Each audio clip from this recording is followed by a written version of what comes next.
FSc physics का chapter number 1 measurements के मुतल्लिक है। इस वीडियो में मैं आप लोगों से इस चैप्टर के एक्सरसाइज शार्ट क्वेश्चन डिस्कस करने जा रहा हूं, जो कि पेपर पॉइंट ऑफ व्यू से बहुत ज़्यादा इम्पॉर्टेंट है। पहला एक्सरसाइज शार्ट क्वेश्चन है कि वो कौन कौन से ऐसे नेचुरल फिनोमेनस हैं जिनको हम टाइम की पैमाइश के लिए बतौर स्टैंडर्ड इस्तेमाल कर सकते हैं। तो हर वो नेचुरल फिनोमेना जो कि एक ख़ास इंटरवल ऑफ टाइम के बाद अपने आप को रिपीट करे, उसको हम टाइम के स्टैंडर्ड के तौर पर इस्तेमाल कर सकते हैं। जैसा कि ज़मीन का सूरज के गिर्द चक्कर लगाना और अपने महवर के गिर्द घूमना, चांद का ज़मीन के गिर्द गर्दिश करना, और एटॉमिक क्लॉक्स में हम अल्फ़ा बीटा गैमा रेज़ की एमिशन को बुनियाद बनाते हुए टाइम की मेजरमेंट्स किया करते हैं। सेकेंड एक्सरसाइज शार्ट क्वेश्चन में ये चीज़ पूछी जा रही है कि वो कौन कौन सी खामियां हैं जिनकी वजह से हम time period of the simple pendulum को as a time standard use नहीं कर सकते। तो time period of the simple pendulum के फार्मूला के मुताबिक टाइम पीरियड दो चीज़ों पे डिपेंड करता है, length of the pendulum and gravitational acceleration. पहली खामी जी की वैल्यू का मुख्तलिफ जगहों पर मुख्तलिफ होना है। दूसरी खामी ये है कि length of the simple pendulum मुख्तलिफ सीजन्स में मुख्तलिफ टेम्परेचर पर डिफरेंट होती है, जिसकी वजह से हम इस time period of the simple pendulum को टाइम स्टैंडर्ड के तौर पर इस्तेमाल नहीं कर सकते। थर्डली, एयर रेजिस्टेंस भी किसी हद तक time period of the simple pendulum को मुतासिर करती है।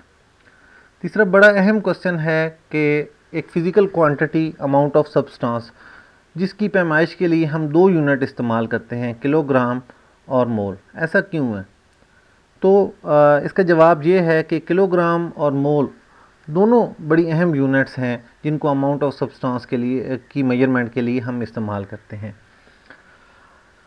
किलोग्राम यूनिट तब इस्तेमाल होगी जब हम बल्क लेवल पर चीज़ों की प्रॉपर्टीज़ डिस्कस कर रहे होंगे, macroscopic behaviour of the object discuss कर रहे होंगे, जबकि मोल यूनिट तब यूज़फुल होगी जब हम एटॉमिक लेवल पर चीज़ों को डिस्कस कर रहे हों। क्वेश्चन नंबर 4 में 3 स्टूडेंट्स के बारे में बताया जा रहा है जो कि किसी एक नीडल की लेंथ को मेजर करते हैं एक ऐसे स्केल की मदद से जिसका लीस्ट काउंट 1 मिलीमीटर है। तीनों जो मेजरमेंट्स ली गई वो बिल तरतीब 0.2145 मीटर, 0.21 मीटर और 0.214 मीटर है।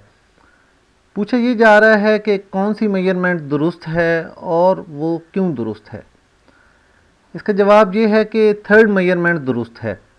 इसकी वजह यह है कि लीस्ट काउंट जो कि डिवाइस का है वो 1 मिलीमीटर के बराबर है।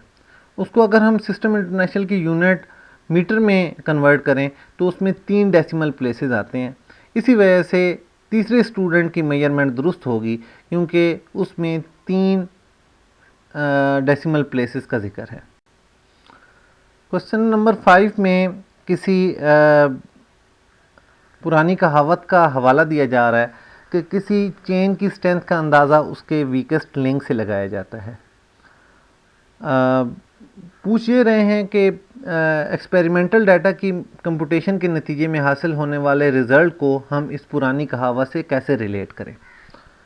अब एक ऐसा रिज़ल्ट जो कि mathematical computation of experimental data के नतीजे में हमें हासिल होता है, उसकी एक्यूरेसी जो होगी वो उसकी लीस्ट एक्यूरेट मेजरमेंट पे डिपेंड करेगी। इस तरह से पुरानी कहावत और ये वाली स्टेटमेंट एनालॉगस हुई। क्वेश्चन नंबर 6 में ये चीज़ पूछी जा रही है कि अगर हम किसी सिंपल पेंडुलम का टाइम पीरियड स्टॉप वॉच की मदद से मेजर करते हैं तो उसमें कौन कौन सी एरर्स मुमकिन हैं। तो इस तरह के किसी भी एक्सपेरिमेंट में दो तरह की एरर्स मुमकिन हैं, पर्सनल एरर और सिस्टमेटिक एरर। हम जानते हैं पर्सनल एरर जो होती है वो किसी पर्सन की निगलिजेंस या इनएक्सपीरियंस की वजह से अकर करती है, जबकि सिस्टमेटिक एरर की वजह फॉल्टी ऑपरेटर्स हैं। क्वेश्चन नंबर 7 डायमेंशन एनालिसिस के मुतल्लिक है। पूछ ये रहे हैं कि डायमेंशन एनालिसिस की मदद से जब हम किसी भी फ़िज़िकल क्वांटिटी का फार्मूला अख़ज़ करते हैं तो उसमें आने वाला constant of proportionality dimension analysis की मदद से डिटरमिन होता है। तो जवाब है कि डायमेंशन एनालिसिस किसी भी मैथमेटिकल एक्सप्रेशन में आने वाले कांस्टेंट ऑफ प्रोपोर्शनैलिटी के बारे में हमें कुछ नहीं बताता। ये वाला कांस्टेंट हमें एक्सपेरिमेंट्स की मदद से डिटरमिन करना पड़ता है या थ्योरी की मदद से उसको अखज़ किया जाता है। For example time period of the simple pendulum में constant of proportionality dimension analysis की मदद से डिटरमिन नहीं करते। इसके बाद एक अहम क्वेश्चन है कि प्रेशर और डेंसिटी की डायमेंशन डिटरमिन करें। हम जानते हैं कि pressure force per unit area की इक्वल है, तो इसी हिसाब से dimension of pressure dimension of force और डायमेंशन ऑफ एरिया का रेशो होगी।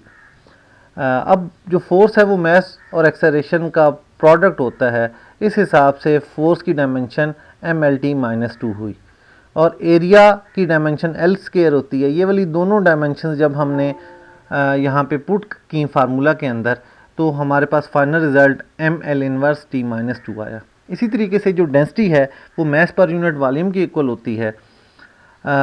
तो dimension of density dimension of mass और डायमेंशन ऑफ वॉल्यूम का रेशो होगी।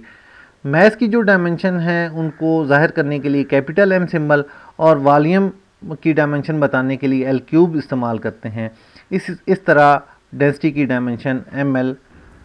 क्वेश्चन नंबर 9 चैप्टर नंबर 1 का आखिरी एक्सरसाइज शार्ट क्वेश्चन है जो कि डायमेंशन एनालिसिस के ही मुतल्लिक़ है। इस क्वेश्चन में पूछ रहे हैं कि इस बात को डिटरमिन करें कि दी गई फ्रीक्वेंसी की इक्वेशन में से कौन सी इक्वेशन दुरुस्त है। f बराबर है v लैम्डा दुरुस्त इक्वेशन है या f बराबर है v बाय लैम्डा। हम होमोजेनिटी प्रिंसिपल की मदद से ये डिटर्मिनेशन कर सकते हैं। हमने पहली इक्वेशन कंसीडर की, लेफ्ट हैंड साइड और राइट हैंड साइड की डायमेंशन फाइंड आउट की। दोनों जो डायमेंशन थी वो बराबर नहीं आई। नतीजतन हमने कंक्लूजन दिया कि f बराबर है v लैम्डा इक्वेशन दुरुस्त नहीं है। इसके बरक्स जब हमने दूसरी इक्वेशन को कंसीडर किया और उसकी लेफ्ट हैंड साइड और राइट हैंड साइड की डायमेंशन फाइंड आउट की, दोनों बराबर आए। इसकी बुनियाद पे हमने कहा कि f बराबर है v by lambda equation dimensionally correct equation है। डिटेल स्टडी के लिए हमारा ब्लॉग फॉलो करें, हमारा फेसबुक पेज लाइक करें। बहुत शुक्रिया।